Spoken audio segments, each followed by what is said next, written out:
ustedes la presencia esta noche. El tema es un tema especial, un tema que nos toca absolutamente a todos, como es la corrupción. Y hemos invitado al doctor Oscar Fernández por la labor que él viene haciendo de denuncia pública alrededor de los capos de la corrupción en el departamento de Santander. Parece que esa actitud del doctor Hernández no solamente merece un reconocimiento, sino un respaldo absoluto frente a lo que viene haciendo, porque nos va a permitir y nos está permitiendo que los santanderianos nos enteremos realmente quiénes son los que conforman ese nivel de personajes que atracan el erario público. La corrupción es una enfermedad endémica, ha venido creciendo y ha sido imposible que el gobierno realmente tome unas medidas o una política que verdaderamente ataque a la corrupción de fondo.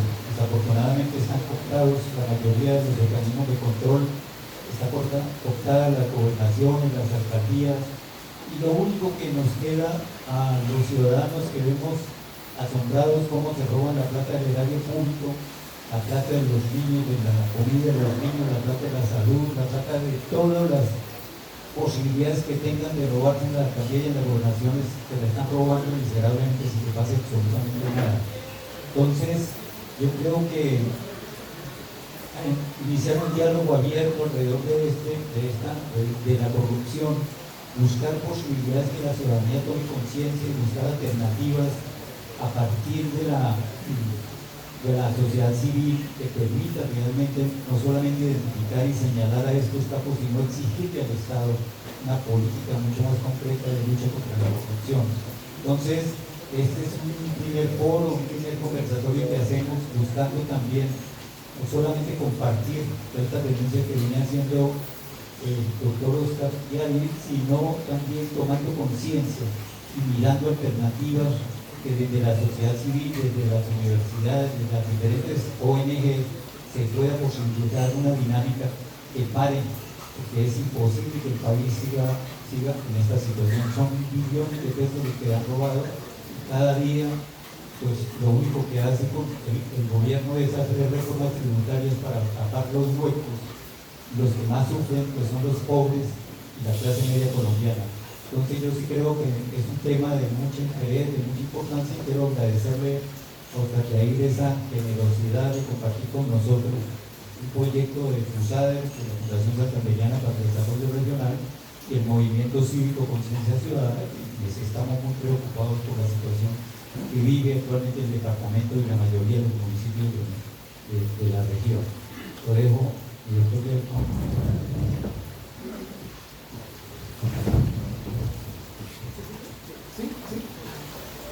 Bueno, muy buenas noches para todos. Créanme que para mí es una inmensa alegría poderlos acompañar el día de hoy, no solo por el esfuerzo que hace la Fundación, por el patrocinio que también tenemos por parte de la cooperativa, porque veo amigos que me han ayudado en esta lucha, que aunque ustedes la creyeran larga, realmente es muy corta. Llevamos 48 columnas en Vanguardia Liberal, o sea, no hemos ajustado ni siquiera el año escribiendo en la ciudad. Y creo que hemos logrado cosas importantes, no es porque lo diga yo, sino porque realmente hemos despertado una conciencia dentro de ese movimiento cívico ciudadano que representan ustedes. Si nosotros fuéramos bogotanos, quizás esto estaría lleno, porque estamos acostumbrados al agua, pero como buenos santanderianos apenas medio vemos que va a llover, entonces decimos no salimos. Pero les repito, la sola presencia de ustedes para mí es extremadamente importante, porque donde hay dos ya hay equipo. Creo que aquí hay un equipo bastante grande en ese sentido. Yo quisiera que hoy tuviéramos una charla de amigos, no vamos a tener una charla académica en el mayor rigor estricto, sino quisiera que tuviéramos un contacto entre nosotros. Quiero decirles de una u otra forma, no quién soy yo, sino qué hemos estado haciendo, por qué llegamos a Vanguardia Liberal y por qué nos reunimos el día de hoy acá. Porque realmente hay un nombrecito que es el que nos une a nosotros, que se llama el cartel de Ruitoque.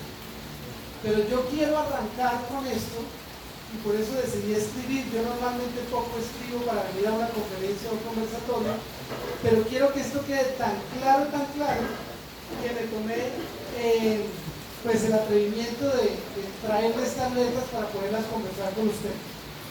Entonces vamos a arrancar con lo primero, y lo primero es señalar en la noche de hoy el por qué se le dio a este conversatorio el nombre de la corrupción y los carteles en Santander.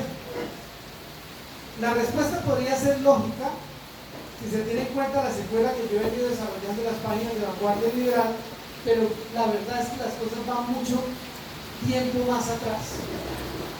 Hace 13 años yo estuve sentado al lado de un hombre del que tendré que escribir dentro de muy poco en la columna. Columna que bien valga la pena informarles en la noche de hoy ya no es mía. Realmente ya la columna es de todos ustedes. La columna es de la gente, de la que la alimenta, de los que me escriben, de los que me envían información, de los que me dicen estudie esto, le tengo este caso.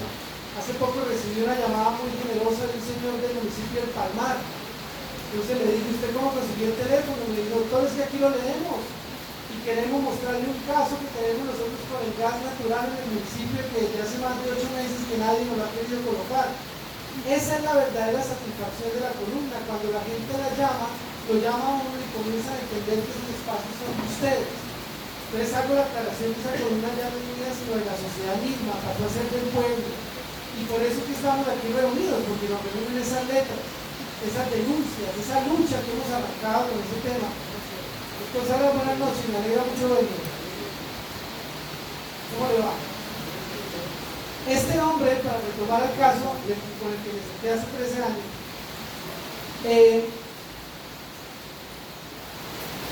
lo conocí mientras yo esperaba que me atendiera, porque tenía la intención de participar políticamente en la ciudad de Bucaramanga al consejo de la ciudad.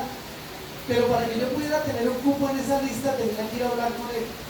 Lo esperé aproximadamente media hora en una sala y cuando salí del cuarto recuerdo mucho que le dijo a una señora la siguiente frase: por favor préstenle atención porque este es el génesis de la reunión de la noche de hoy.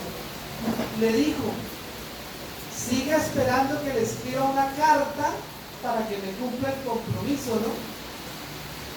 Esa frase que dijo hace 13 años, en ese preciso momento a mí no me permitió entender las cosas, porque como decía Steve Jobs, las cosas no se unen a futuro, sino en el pasado. Y por eso él en una conferencia de Stanford dijo que uno debía confiar en que los puntos se conectaran alguna vez en el futuro. Y así fue. Cuando yo me di a la tarea de investigar los favorecimientos de los cambios de uso de suelo en el municipio de Florida Blanca, en el gobierno de Héctor Mantilla, comencé a encontrar que los dueños eran contratistas de diversas entidades públicas, lo que me llevó a investigar no solamente sus empresas, sino también sus socios, y ahondando en esas sociedades, terminé conociendo parte de la vida de esos propietarios y de esos accionistas. Cuando yo entendí el panorama general en el departamento de Santander y en la ciudad, me acordé de ese hombre y de esa frase, porque resulta que ese hombre está en todas mis investigaciones, está en todas las sociedades y está en todos los negocios de esta ciudad y en el departamento, por supuesto. Fue en ese momento donde yo entendí que había unos puntos que se estaban uniendo en mi vida. Les recuerdo que la palabra carta proviene del latín charta y que cuando pasó al lenguaje germánico o alemán terminó convirtiéndose en cartel. Pues resulta que en la época de los 40 los grupos delincuenciales de Alemania se comunicaban por cartas y por eso la policía de Alemania decidió llamarlos carteles.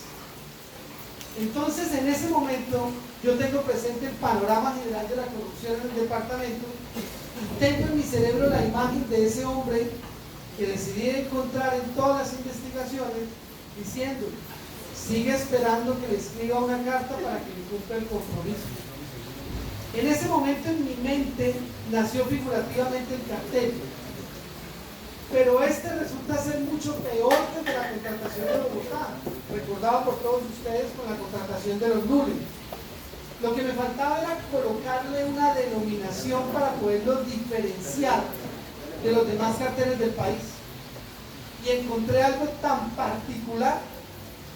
Resulta que la mayor parte de esos contratistas, de esos socios, de esos interventores, de esos amigos, vivían en el condominio Ritoque. Y peor aún, gran parte de esos contratistas, amigos, interventores, vivían en muchas ocasiones en los mismos conjuntos residenciales al interior de Ritoque. Pero hay un caso maravilloso, y es que ese hombre que desde hace 13 años vengo encontrándolo en el transcurrir de mi vida, también vive al lado de los contratistas, literalmente como vecino de su casa. Así que obviamente la denominación era básica y fundamental. Si ya tenía el panorama de la corrupción, ya había decidido determinar que era un cartel, pues no quedaba de otra más que llamarlo el cartel del Ritoque. Y aquí es donde yo abro dos puntos, comillas, porque resulta que en este país a los periodistas que denuncian la corrupción los persiguen y a los que se roban la plata los dejan en paz. Entonces yo quiero hacer una aclaración. Para mí, para Oscar Jair Hernández, el cartel de Ritoque no es otra cosa más que un grupo de amigos de vecindario, a los que siempre termina uno relacionándonos con las obras más importantes del sector público en el departamento de Santander. Ahora, si ustedes entran a internet y buscan, indagan el significado del cartel, les va a decir que el término con el que se identifica esa frase es la siguiente: es una organización ilícita o un conjunto de organizaciones criminales que se establecen acuerdos de autoprotección, colaboración y reparto de territorios para llevar a cabo sus actividades criminales. Eso dice internet. Yo les doy otros conceptos y ustedes los hilan. Pero para mí es una cosa muy diferente a lo que ustedes pueden llegar a encontrar en internet. Entonces, ¿cómo se llega a la conformación de un cartel en esta ciudad? Como se logra todo en la vida, señor, con amigos. Amigos en la contratación, amigos en la alcaldía, amigos en el barrio, amigos en la casa, y después usted comienza a encontrar amigos en la rama judicial, en la rama administrativa, en los periodistas, en la policía, en los líderes comunitarios, y se conforma un grupo muy consistente para darle protección a esas actividades delincuenciales que se están desarrollando en la ciudad. Pero el grupo principal de todos ellos, el grupo principal del cartel, indiscutiblemente en estos momentos de Ritoque, o del que ustedes le quieran dar la denominación en cualquiera de las facetas del país, son los políticos, los malos políticos. Y no quiero que se me vayan a ofrecer aquí varios amigos que estamos en campaña. Con ellos se logra permear las instituciones públicas, que son al fin y al cabo las que contratan los presupuestos más grandes en el país. Y si no, para no irnos tan lejos, recordemos los 4.200 millones de pesos que se han contratado en el municipio de Piedecuesta en los últimos 3 años a una sola persona. Ni siquiera es una empresa, es una persona natural. O si no, revisemos los 15.000 millones de pesos que ha contratado la CNB para sembrar árboles, de los cuales ninguno de nosotros va a poder conocer si esos árboles pudieron crecer o no crecer, porque el contrato es sembrarlo, la interventoría es revisar la siembra y de ahí se acabó el contrato. En toda mi vida yo no he visto un contrato que diga fertilizar los árboles que sembramos en algún momento por parte de la CNB. Yo voy y lo siembro, el movimiento de una bancada, una lluvia como esta, puede que esos árboles tan pequeños los corren a tierra y no los volvemos a ver. Y se perdieron los contratos de 6.000, 4.000 y 3.000 millones de pesos que le hemos dado para sembrar árboles. Y si no, también revisemos los 26.000 millones de pesos que en adicionales va a tener que pagar el municipio de Florida por la construcción de los intercambiadores de Patio y Piedro Piña y el intercambiador de Patio. Uno diría, hice unos diseños, ya tengo la construcción de la obra, tengo un presupuesto con fundamento en eso. ¿Por qué entonces el intercambiador de Fátima le va a costar al municipio de Florida Blanca 17.600 millones de pesos más? Hasta ahora el gobernador y el alcalde no han querido salir a poner la cara para que nos digan de dónde surgió ese dinero y la culpa que la tuvo. Si la tuvieron los diseños baratos que contrataron, si la tuvo una mala construcción de la obra. Y les hablo una cosa, después de esto es probable que nosotros nunca lo sepamos, y menos cuando se acerca la campaña electoral.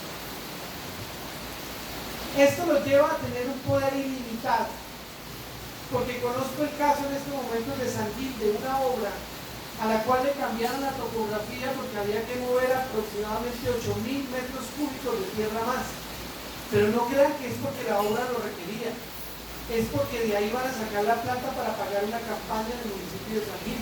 Por eso cambiaron la topografía, porque ahora los políticos, los malos políticos, no solamente tienen el descaro de quedarse con el dinero público de todos nosotros, sino que también financian las campañas con el dinero público del Estado, auspiciados por los contratistas y los interventores que ellos mismos se encargan de colocar. Y si no, volvamos a traer a colación el contrato en la ESAN para la familia del recordado excurador de Bucaramanga, Alonso Butrón.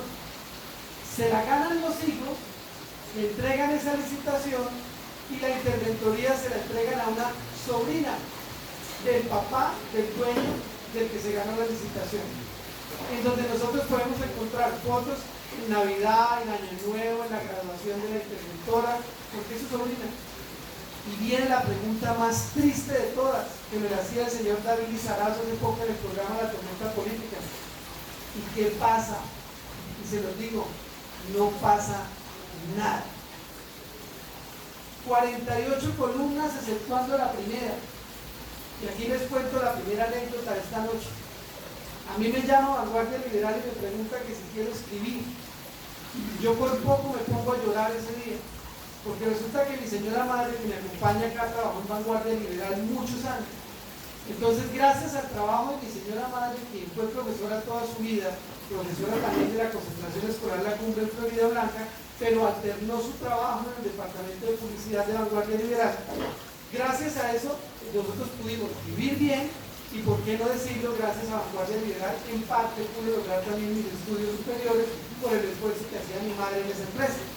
Entonces, cuando Vanguardia me llama a escribir, yo siento una emoción muy grande y inmediatamente les digo que sí.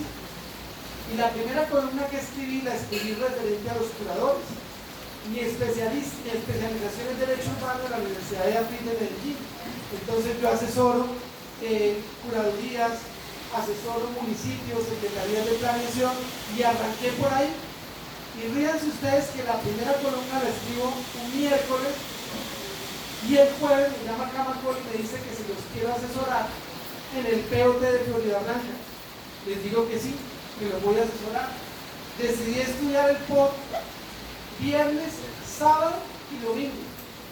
El lunes nos fuimos para una charla que teníamos con Camacol y el consejo del municipio.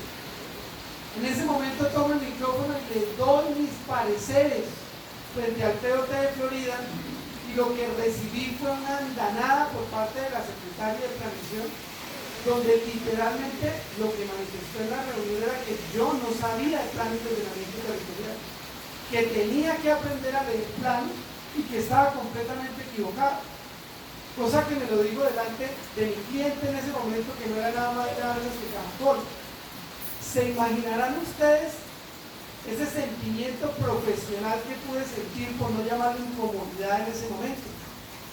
Así que llamé a la familia Galvis y le dije, les puedo pedir un favorcito. Es que me dijeron que yo no sabía de POTs. ¿Será que ustedes me dejan escribir de POTs en Vanguardia Liberal? Y me dijeron, la columna es suya, el espacio es suyo, escriba de lo que quiera. Y agárrense, señores, porque ahí arrancó el gran problema del municipio de Florida Blanca, como fue las revisiones ordinarias del plan de ordenamiento territorial, donde comencé a descubrir una gran cantidad de cosas, no solamente falencias técnicas, sino favorecimientos personales a ese que hoy en día llamamos el cartel de Ruitoque. Entonces recuerdo una columna muy importante que la denominé, señores concejales, he aquí a los amigos. Y arrancamos entonces. ¿Tengo toda la libertad de hablar? Muchas gracias. Entonces arrancamos con la señora Nubia López. Arrancamos con el hijo de Edgar Gómez Román. Continuamos con uno de los grandes constructores y contratistas del municipio y del departamento llamado Miguel Castaño. Y así sucesivamente empezamos a encontrar lo siguiente, que esas tierras de esas personas que yo acabo de nombrar resultaban siendo los dueños de la SP Rutoque, que era en últimas la que había expedido las certificaciones de que ese uso de suelo en Rutoque Alto podía pasar de rural a urbano. O sea, los mismos dueños de la tierra, dueños de las empresas de servicios públicos, emitiendo las certificaciones para que el municipio de Florida Blanca, que ellos mismos patrocinaron para que su gobierno estuviera hoy en día, les cambiara el uso del suelo a sus propiedades. Cuando seguimos ahondando, entonces encontramos más contratistas del municipio de Florida Blanca, como Amira Odez Vera, que a su vez es contratista del EMPAS y contratista de la ESAN. Y así sucesivamente fuimos caminando hasta que encontramos efectivamente una quejarre. Lo denunciamos todo lo habido y por haber. Y no pasó absolutamente nada. Hoy en día me río, porque quienes dicen, ¿sí ven? Que el POT de Florida Blanca estaba bien, que sí había en redes, que ni la Procuraduría se metió y tampoco se metió la Fiscalía en el cuento, a mí me da literalmente risa. Y les voy a decir por qué. Porque si todo el espacio de Rutoque Alto estaba apto para volverse urbano, porque los usos y porque los servicios públicos estaban condicionados para eso, duraron 5 meses otorgándole un punto de agua, ni siquiera permanente sino provisional, a la obra de la construcción del parque de parapente, que es una de las obras insignias del gobierno de Héctor Mantilla en Florida Blanca. ¿Y dónde está ubicado el parque de parapente, señores? En Rutoque Alto. Si el municipio no es capaz de entregarle un punto de agua a una obra de construcción suya, que es una de las más grandes, ustedes me pueden decir de dónde van a sacar el agua para entregárselo a aproximadamente 65 hectáreas de tierra que cambiaron su uso de suelo urbano, con posibilidades de construir edificios de 20 pisos con una densidad del 7%. Pues yo no sé, pero como dice el doctor Torres Munar todos los días en su programa, que para las verdades el tiempo.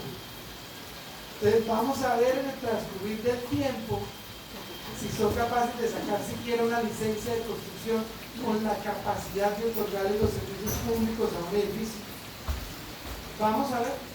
Y recuerden algo, todas las personas expertas en parapente en el mundo dicen que Rutoque Alto tiene una particularidad muy especial a nivel mundial, que es el mejor sitio para hacer parapente en el mundo, porque se encuentran dos corrientes, una cálida y una fría, en toda la ladera de una montaña que hace que usted se lance y pueda volver a aterrizar en el mismo sitio. Y si no, vayan a Medellín, que hay una montaña altísima donde usted se lance y le toca coger un taxi para volverse otra vez a donde van los papeles. Es una condición muy especial. Hay algo que en materia urbanística muchos de nosotros desconocemos. Hace muchos años, yo tengo 40 años, yo vivía en el nuevo Sotomayor y me iba aquí al Colegio La Salle a estudiar, al Instituto San José. Y yo recuerdo que todas las mañanas había niebla en el camino a mi colegio. Y eso era porque había la condición especial que bajaba todo el aire frío de Pamplona. Bajaba por las montañas, cruzaba Cabecera y llegaba hasta Bucaramanga a darle un clima de antología, que es el mismo clima de Medellín. Cuando comenzaron a construir los edificios en la 36, 37, 38, 40, 42, esos edificios terminaron convirtiéndose en una barrera climática para Bucaramanga. Porque ya el aire frío lo siguen teniendo todas esas edificaciones que tienen un clima fabuloso. Pero Bucaramanga aumentó su temperatura. Si ustedes replican ese fenómeno urbanístico de Bucaramanga a lo que va a suceder entonces en el Rutoque Alto, yo creo que el mundo, el planeta, los parapentistas van a perder el mejor sitio de parapente del mundo porque ya las corrientes no se van a encontrar. Porque ya las corrientes cuando lleguen al sector de la mesa de retoque van a encontrar edificios, entonces no van a circular. Si acaso circularán por los pasillos de los edificios y de las casas, pero no de la montaña. Todas esas cosas, a manera de documentación, se denunciaron. Se siguen denunciando. Y considero en lo personal que las denuncias han aumentado su gravedad. Porque cada vez que comenzamos a escribir, las cosas se empeoran. Cada vez que comenzamos a ahondar, las cosas se agravan aún más. Entonces, a medida que vamos escribiendo en Vanguardia, vamos encontrando que todos los hilos conectores van llegando efectivamente a una sola persona, a la que le dedicaré una columna en particular en 15 días, cuando la serie que yo denominé el cartel de Ritoque se acabe. Va a ser un llamado no del columnista, sino de la sociedad para la sociedad misma. Porque esa persona, absolutamente no hay un solo contrato en esta ciudad, en el EMPA, en la SAN, en Acuazán, en el municipio de Florida Blanca, de Piedecuesta, de Girón y de Bucaramanga, que no aparece. No lo hay. Es el conector principal de toda esta lucha que hemos venido desarrollando. Yo no quisiera decirles quién es porque les daña la columna, pero siento en el corazón que todos lo saben. Y para no darles más pista y no dañar la columna, van el 6% de las encuestas. No es usted, amigo. No se preocupe. Entonces, esa lucha que he iniciado, la he iniciado con una gran entrega personal. Porque hoy en día tengo que decirles profesionalmente que no puedo aceptar un contrato en ningún municipio. Si no, pregúntenle a Palermo. ¿Palermo? No. ¿A quién es? ¿Cómo se llama usted? Fernando Martínez. Sí, Fernando Martínez. Palermo, sí. Bueno, sí, pregúntenle a este muchacho. Yo siento que él lo hubiera podido hacer. Totalmente de acuerdo, porque es que uno vive de su profesión. Es imposible que uno no pueda aceptar un contrato en lo que uno estudió. Pero si uno hace parte de un complejo social como opinador, pues lo primero que tiene que hacer es informarle a la sociedad y afirmarle a la opinión pública que va a aceptar un contrato que por ende posiblemente no va a poder hablar de la empresa donde va a trabajar. Punto. Yo realmente no he querido volver a aceptar ningún contrato en ningún municipio porque quiero hablar con tranquilidad. Quiero hablar con mucha tranquilidad de absolutamente todo. Y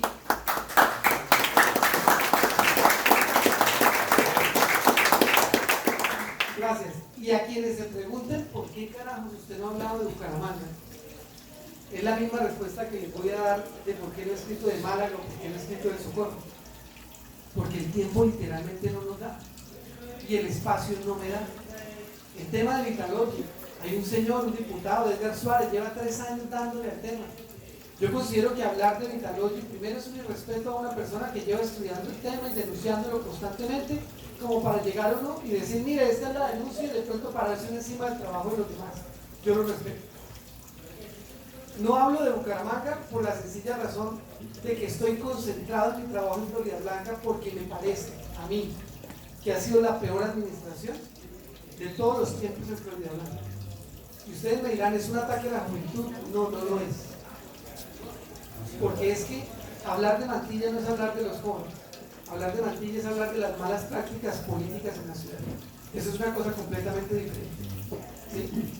Se le valora su trabajo y su entrega como mandatario en el sentido de darle el tiempo precisamente para lo que lo requiere. Pero lo que uno no entiende es la cantidad de favorecimientos personales que se están haciendo en el municipio, cosa que también se hace en todos los demás. Pero el tiempo no nos da y uno habla de lo que uno sabe. Entonces, para no llegar a tirar piedras ahí que no van a ninguna parte, pues hablar de Bucaramanga tendría que empezar a estudiarlo. Y créanme que lo he hecho. Y hay unos temas importantes que quiero hablar, pero a su tiempo. Porque primero hay que acabar del cartel de Rutoque. Y después es increíble lo que les voy a decir para que ustedes se den cuenta hasta dónde llega el colmo de la corrupción en esta ciudad. Después de que se acabe el cartel de Rutoque como una serie en Vanguardia Liberal, vamos a tener que denunciar cómo un curador del área metropolitana, a través de su esposa, de su suegra y de su familia, sus hermanos, tienen una constructora pirata que vende lotes sin ninguna clase de licencia ni de construcción ni de urbanismo en el municipio de Guillón. Pues eso sí ya es el colmo, porque no sé para dónde vamos. A cualquier persona le exigen para cambiar un par de tejas en su casa tener una licencia de modificación. Pero resulta que tenemos un curador que vende lotes ilegales en Girón, y el curador no es de Girón, para que no vayan a tener una mala referencia. Es tal el estado de cosas en que nos encontramos en la ciudad, no solamente en Bucaramanga, en el área metropolitana, sino en el departamento, que una señora me decía: cada vez que lo leo me asqueo más. Y puede que la frase sea muy fuerte, pero es una realidad. Y lo más importante de conversatorios como estos es que se siembre esa semilla, que muchos de ustedes ya las tienen, indudablemente uno no lo puede desconocer, pero sembrar esa semilla grupal en el sentido de continuar con labores y tareas como estas, que en lo personal estoy haciendo yo. A mí nadie me ha demandado, perdón, a mí nadie me ha amenazado, y tampoco es que esté haciendo un llamamiento para que lo haga, porque donde lo lleguen a hacer, de pronto las cosas se vuelven peores, porque más me motivo y más me envanetón. Esa es la terquedad de las personas bumanguesas y santanderianas. Pero sí he recibido muchas personas que le dicen a uno: cuídese mucho, yo llego solo, yo ando solo, yo almuerzo solo, ahorita se me quedó algo para el trípode y salí solo, fui hasta el carro, lo traje y me devolví. Yo tengo la plena confianza de que estamos en una sociedad segura. ¿Por qué? Les voy a decir por qué, en el sentido de lo que yo considero como sociedad segura. Porque a nosotros los corruptos no nos pueden ganar la carrera frente a tener una sociedad más justa y más importante para todos. O sea, no lo creo. No creo que cuatro sinvergüenzas que se reúnan en una finca en retoque alto a definir quiénes van a ser los candidatos que ellos van a apoyar, y con una bolsa de dinero para entregar desde este mismo momento les vayan a ganar la carrera a una sociedad en general. Yo no lo creo. No voy a hablar de los esfuerzos personales que haya hecho algún mandatario en particular, especialmente el doctor Rodolfo Hernández, porque quiero centrar la conversación en lo más importante, que es el tema al que vinimos a reunirnos acá. Pero no solamente el doctor Rodolfo, o sea, muchos mandatarios en el departamento de Santander han hecho esfuerzos grandes. A Rodolfo también hay que criticarle miles de cosas más, con las cuales no estoy de acuerdo. Y quiero decirles o informarles que en mi época de universidad demandé a Rodolfo Hernández como 6 veces porque no cumplía con los reglamentos de la construcción en la ciudad. Pero un día me lo encontré en un juzgado, yo creo que ya cansado de que un estudiante de Derecho de la Facultad de la Santo Tomás lo demandara, y ya no mandó a su abogado, sino que fue él personalmente, se sentó al lado mío y me dijo: ¿usted que me está demandando? Tal cual es. Le dije: sí señor, soy yo. ¿Y usted por qué me demanda? Le expliqué por qué lo hacía y dijo: ah, ya entendí. Entró al juzgado y le dijo al juez: vea señor juez, este tipo tiene la razón, yo las he embarrado en todo, era una acción popular, entonces yo me comprometo a cambiar todas esas vainas, le pago el incentivo al muchacho y lo invito a que vea un edificio que estoy construyendo lo más de bonito allá donde este me demandó. Se terminó la audiencia de conciliación, fue increíble, se fue el juez, el secretario, el representante del municipio de Bucaramanga, el hijo de Rodolfo Hernández, Rodolfo y yo, a ver el edificio.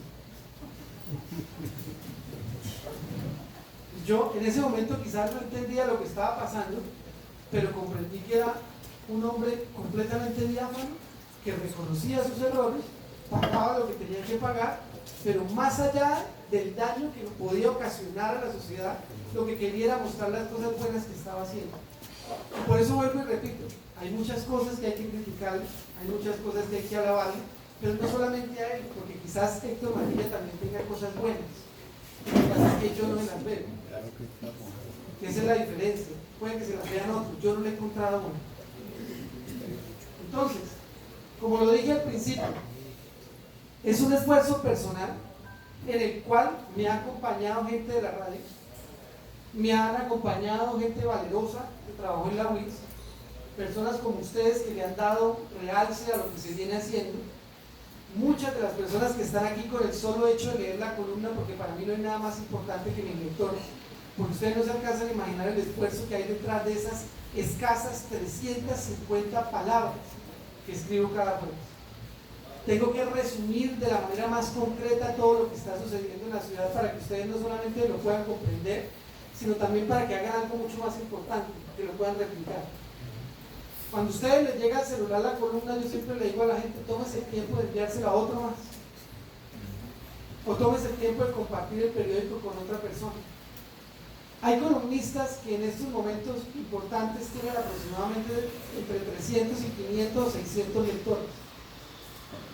La columna que hemos venido escribiendo, la última, si no estoy mal, alcanzó aproximadamente 4.200 lectores. Eso significa que lo que estamos escribiendo sí le importa a la sociedad. Y si le importa a la sociedad, es porque ya adquirimos un compromiso que no podemos desvanecer, y es seguir escribiendo, y es seguir denunciando. Y muchos de ustedes se preguntarán, pero eso se tiene que acabar.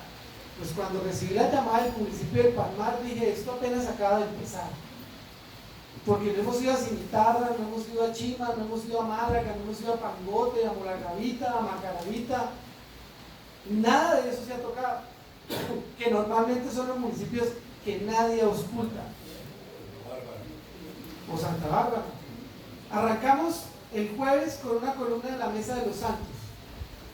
Ustedes no se alcanzan a imaginar lo que sucede allá. Obras de placahuellas de 100 metros, donde el interventor asegura que los 100 metros se cumplieron. Yo soy un poquito curioso, entonces me llevé un decámetro y medí, y tiene 78 metros. Significa que se robaron 22 metros de placahuellas. Tan fácil que es medirlo, pero como el procurador, si no viene a Bucaramanga, menos va a ir a la vereda La Purnia en la Mesa de los Santos.